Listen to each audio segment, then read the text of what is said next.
नमस्कार साथियों। आज आप लोगों के लिए महत्वपूर्ण अपडेट है कि जीडीएस भर्ती की जो मेरिट लिस्ट आ रही है, बार-बार ये देखा जाता है कि एक 37% वाले का नंबर आ रहा है और 100% वाले का नंबर नहीं आ रहा। आखिर क्या वो कारण है कि कम परसेंटेज वालों के सिलेक्शन मेरिट लिस्ट में देखे जा रहे हैं और हाई परसेंटेज वालों के सिलेक्शन नहीं देखे जा रहे? तो साथियों, आज आपको पूरी की पूरी इन्फॉर्मेशन देखनी चाहिए ताकि बार-बार आप कंफ्यूज ना रहे प्रत्येक मेरिट लिस्ट में। और आप सभी को ये पता होगा कि 2025 में 21,413 पदों पर जो जीडीएस की भर्ती आई है, इसकी हाल ही में फर्स्ट लिस्ट जारी हुई है। इसमें लगभग 21,300 प्लस कैंडिडेट्स का सिलेक्शन हुआ है। इन सबका डॉक्यूमेंट वेरिफिकेशन चल रहा है और डॉक्यूमेंट वेरिफिकेशन की लास्ट डेट जो है 7 अप्रैल है। ठीक है, तो आप लोगों को बता दूं, यदि आपका फर्स्ट लिस्ट में सिलेक्शन नहीं हुआ है तो सेकंड लिस्ट भी आ रहा है और सेकंड लिस्ट का वेट करने से पहले आपको ये वीडियो देख लेना चाहिए, क्योंकि बार बार आप यही कंफ्यूज में रहते हो कि आखिर जीडीएस का जो कट ऑफ बनता है वो कैसे बनता है। दोस्तों, एक बार बार मेरे पास मैसेज आता रहता है कि सर मेरे दोस्त के 80% है, ठीक है, और मेरे भी 80% है। तो हमने क्या है, एक ही सर्किल से, एक ही डिवीजन से फॉर्म अप्लाई किया है और एक ही ब्रांच ऑफिस को पोस्ट प्रेफरेंस दिया है। तो इसमें सिलेक्शन किसका होगा? तो साथियों, बराबर परसेंटेज आने पर प्राथमिकता किसको दी जाती है ये आपको समझना पड़ेगा।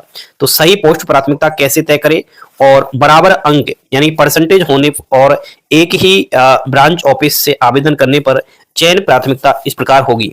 प्राथमिकता का आधार क्या रहेगा? देखिए साथियों, जिन अभ्यर्थी की उम्र अधिक होगी उसे प्राथमिकता यहां पर दी जाएगी। सुना, यदि उम्र समान हो तो महिला अभ्यर्थी को प्राथमिकता मिलेगी। ठीक है, समझने की कोशिश करना। अपने चयन की संभावना बढ़ाने के लिए सही रणनीति अपनाएं और ध्यानपूर्वक आवेदन करें। साथियों, उदाहरण के तौर पर मैं आपको समझाने की कोशिश कर रहा हूं। मान लिया जाए 3 अभ्यर्थी है, तीनों अभ्यर्थियों ने एक ही ब्रांच ऑफिस बीओ से आवेदन किया और सभी के जो अंक है वो समान है, यानी कि 87% है। इन तीनों में से एक तो है राकेश, दूसरा है अमन और तीसरा है काजल कुमारी। सेम अंक परसेंटेज है 87। यहां पर राकेश और अमन जो है पुरुष कैंडिडेट्स है और काजल है जो है महिला है।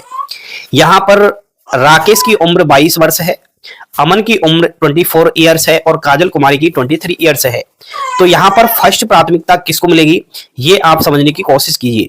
साथियों, मैंने क्या बोला कि समान परसेंटेज आने पर सबसे पहले जो प्राथमिकता दी जाती है, यानी जिसकी ज्यादा उम्र होगी उसका ही सिलेक्शन होगा। तो यहां पर इन तीनों में से सबसे अधिक आयु का कौन है? तो वो है अमन, यानी 24 वर्ष का। बाकी राकेश 22 यानी 2 वर्ष कम है और काजल कुमारी 1 वर्ष यानी कि 23 वर्ष की है, 1 वर्ष कम है। तो फर्स्ट प्रायोरिटी यहां पर दी जाएगी अमन को और सेकंड जो प्रायोरिटी है, प्राथमिकता है, वो यहां पर दोस्तों काजल कुमारी यानी कि महिला को दी जाएगी। समझने की कोशिश करना। अब आप लोग कहोगे सर वैकेंसीज अगर फीमेल की है तो फिर क्या होगा? तो साथियों, जीडीएस में मेल फीमेल की वैकेंसी ही नहीं होती। यहां पर ये ऐसा नहीं होता कि ब्रांच ऑफिस के अंदर या डिविजन्स के अंदर या सर्कल के अंदर ये आपको पता चले कि मेल की कितनी है फीमेल की कितनी है। ये तो आपने फॉर्म भरा होगा, उस समय भी आपको पता नहीं लगा होगा। तो आपको इस तरीके से कहीं ना कहीं देखना चाहिए। बार बार आप कंफ्यूज में रहते हो कि सर ये कैसे जो है परसेंटेज यहाँ पर निकाला गया है और किस तरीके से मेरिट बनाया गया है। इसमें चयन प्राथमिकता मैंने बताया आपको कि अमन को दी गई है। बाकी साथियों, महिला अभ्यर्थियों यानी कि जो फीमेल कैंडिडेट्स है उनकी प्राथमिकता का क्रम भी यहाँ पर अलग अलग है। सबसे पहले यहाँ पर पीडब्ल्यूडी कैटेगरी की महिला है तो उनको प्राथमिकता मिलेगी और पीडब्ल्यूडी में भी अगर एससी वर्ग से है तो उसको पहले प्राथमिकता मिलेगी। सेकंड नंबर पर ST PWD female, third number पर OBC PWD female, fourth number पर ईडब्ल्यूएस पीडब्ल्यूडी फीमेल और फिफ्थ नंबर पर अनरिजर्व कैटेगरी की फीमेल पीडब्ल्यूडी को प्राथमिकता मिलेगी। यहाँ पर नॉन पीडब्ल्यूडी यानी कोई महिला जो है पीडब्ल्यूडी से नहीं है, विकलांग श्रेणी से नहीं है, तो उनको जो प्राथमिकता मिलेगी वह सबसे पहले एससी वर्ग, उसके बाद एसटी कैटेगरी की महिला, फिर ओबीसी, फिर ईडब्ल्यूएस, फिर अनरिजर्व कैटेगरी की महिला को मिलेगी। पुरुष अभ्यर्थियों को मेल कैंडिडेट्स की प्राथमिकता कुछ इस तरीके से है, वो सेम वही है कि अगर कोई पीडब्ल्यूडी पुरुष अभ्यर्थी है और एससी से है तो उसको पहली प्राथमिकता मिलेगी, उसके बाद एसटी वाले को मिलेगी, फिर ओबीसी, ईडब्ल्यूएस, अनरिजर्व। ठीक है, उसी प्रकार यहाँ पर कोई विकलांग नहीं है मान लिया जाए तो भी आपको कैटेगरी के अनुसार, आरक्षित कैटेगरी के अनुसार मिलेगी, जैसे कि एससी, एसटी, ओबीसी, ईडब्ल्यूएस और अनरिजर्व।